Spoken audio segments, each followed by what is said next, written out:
Assalamualaikum warahmatullahi wabarakatuh. Perkenalkan, nama saya Aldi Supriyadi dari kelas 2A Penjas, NPM 1921910117. Di sini saya akan memaparkan sedikit materi tentang mata kuliah teori belajar mengajar motorik. Materi yang saya akan bahas, yang pertama ada materi tentang motorik dan teori belajar. Langsung saja masuk kepada materi yang saya buat dalam makalah. Yang pertama ada tentang pengertian motorik menurut para ahli. Yang pertama ada dari Elizabeth B. Harlock tahun 1978 menyatakan bahwa perkembangan motorik diartikan sebagai perkembangan dari unsur kematangan pengendalian gerak tubuh dan otak sebagai pusat gerak. Gerak ini secara jelas dibedakan menjadi gerak kasar dan halus.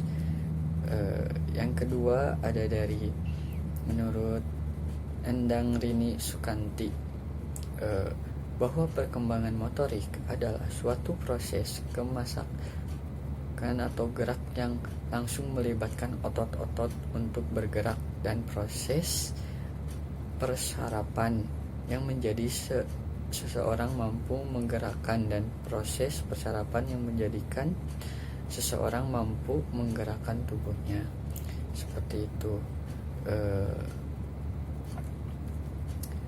Dalam materi motorik tersebut ada pembagian keterampilan motorik. Menurut Maggie Richard A. 1989 adalah berdasarkan kecermatan dalam melakukan gerakan. Keterampilan dibagi menjadi dua, yaitu keterampilan motorik kasar atau dengan istilah latinnya gross motor skill, dan keterampilan halus, istilah latinnya fine motor skill. Yang pertama ada keterampilan motorik kasar. Keterampilan motorik kasar gross motor skill merupakan keterampilan gerak yang menggunakan otot-otot besar. Tujuannya kecermatan gerakan bukan merupakan suatu hal yang penting, akan tetapi koordinasi yang halus dalam gerakan adalah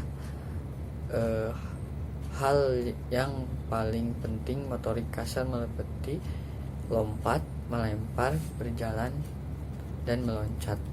Seperti itu.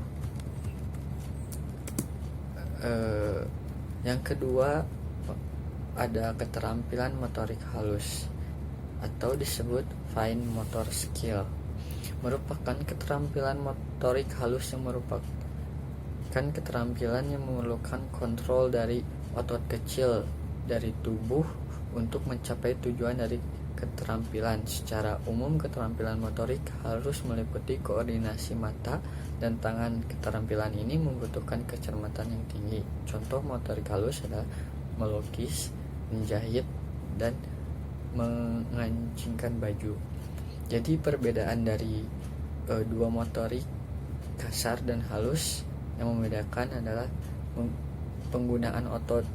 Yang kasar, motorik kasar menggunakan otot-otot besar, seperti tadi gerakannya yang saya sebutkan meloncat, dan motorik halus menggunakan otot kecil seperti jari-jari kan, menjahit, mengancingkan baju, seperti itu.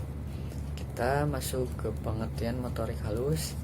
Gerakan motorik halus mempunyai peranan yang sangat penting. Motorik halus adalah gerakan yang hanya melibatkan bagian-bagian tubuh tertentu yang dilakukan oleh otot-otot saja. Oleh karena itu, gerakan di dalam motorik halus tidak membutuhkan tenaga, akan tetapi membutuhkan koordinasi yang cermat serta teliti. Karena kenapa membutuhkan koordinasi yang cermat serta teliti? Karena contoh yang tadi saya sebutkan seperti menjahit, memakaikan kancing itu perlu menggunakan koordinasi akal atau ketelitian yang tinggi, seperti itu. Faktor yang mempengaruhi motorik halus Menurut Kartini 1995 memukakan bahwa faktor-faktor yang mempengaruhi perkembangan motorik, yang pertama ada faktor heredis atau bisa disebut faktor warisan sejak lahir atau bawaan.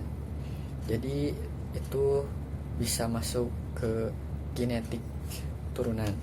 Yang kedua ada faktor lingkungan yang menguntungkan atau merugikan kematangan fungsi-fungsi organis dan fungsi psikis. Yang ketiga, aktivitas anak sebagai aspek bebas yang berkemauan punya emosi serta punya usaha untuk membangun diri sendiri. Seperti itu.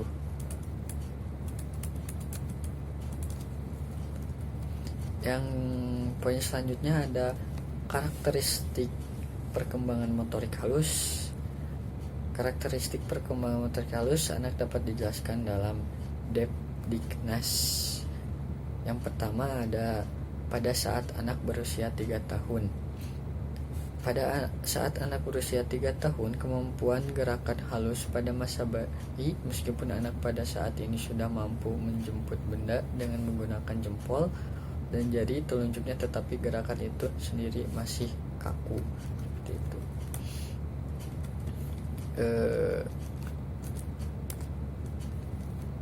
Yang kedua ada pada usia 4 tahun. Pada usia 4 tahun, koordinasi motorik halus anak secara substansial sudah mengalami kemajuan dan gerakannya sudah lebih cepat, bahkan cenderung ingin sempurna. Jadi bertambahnya usia makin lancar untuk penggerakan otot-otot seperti itu. Masih ada yang ketiga pada usia 5 tahun. Pada usia 5 tahun ini koordinasi motorik sudah makin hampir sempurna, bahkan bisa disebut sempurna. Tangan, lengan, dan tubuh bergerak di bawah koordinasi mata. Anak juga telah mampu membuat dan melaksanakan kegiatan lebih menjemuk seperti kegiatan proyek berjalan seperti itu. Pada akhir masa kanak-kanak usia 6 tahun, pada akhirnya anak-anak usia 6 tahun ia telah belajar bagaimana menggunakan jari jemarinya dan pergelangan tangannya untuk menggerakkan ujung pensilnya seperti itu.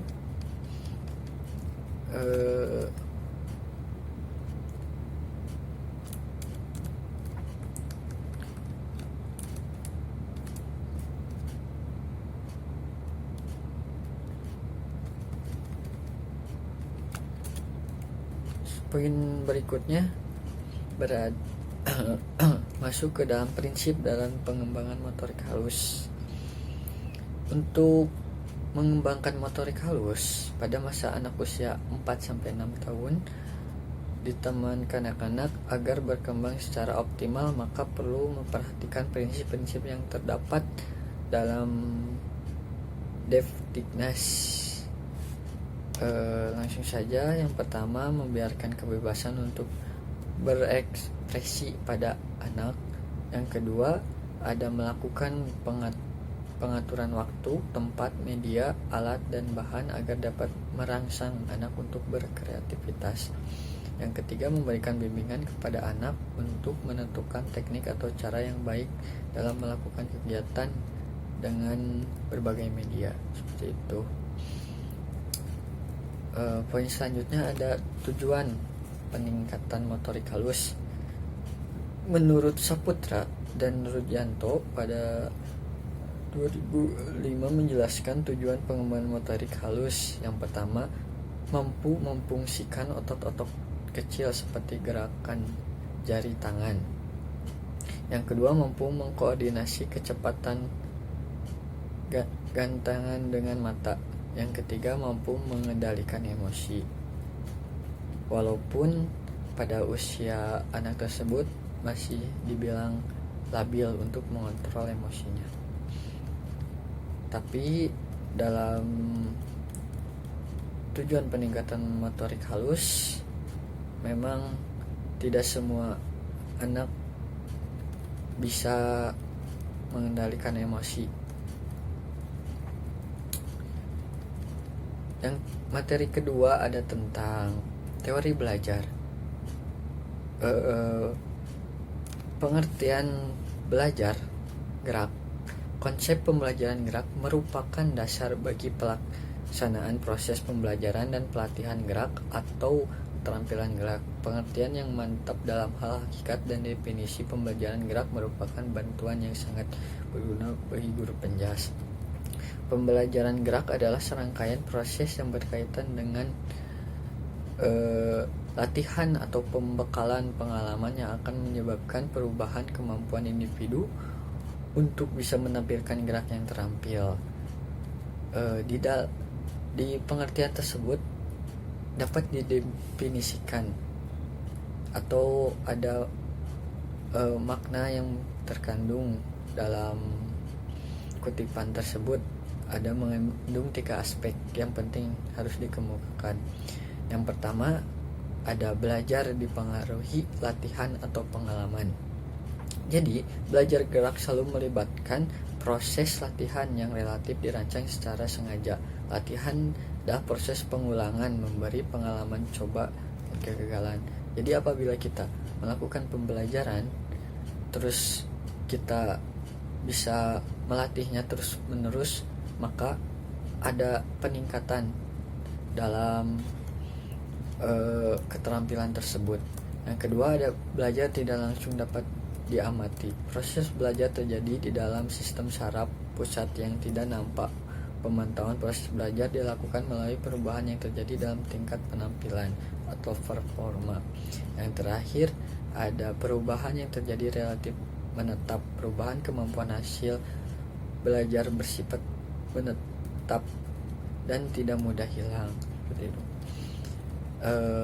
Poin yang terakhir ada mengukur pembelajaran gerak. Yang pertama ada naik turunnya perkembangan belajar. Hasil perkembangan belajar yang terlihat dari keterampilan anak-anak dikumpulkan dalam waktu yang cukup panjang, misalnya dalam 1 bulan atau 1 bulan, karena membutuhkan proses waktu untuk bisa meningkatkan keterampilan kemampuan peserta didik tersebut. Yang kedua ada sifat pengaruh latihan. Karena pembelajaran harus melibatkan proses latihan, guru penjas harus mengetahui beberapa pengaruh latihan terhadap hasil belajar. Ada 2 macam pengaruh dalam proses belajar tersebut. Yang pertama ada pengaruh relatif menetap sehingga disebut sebagai hasil belajar. Yang kedua pengaruh yang bersifat sementara.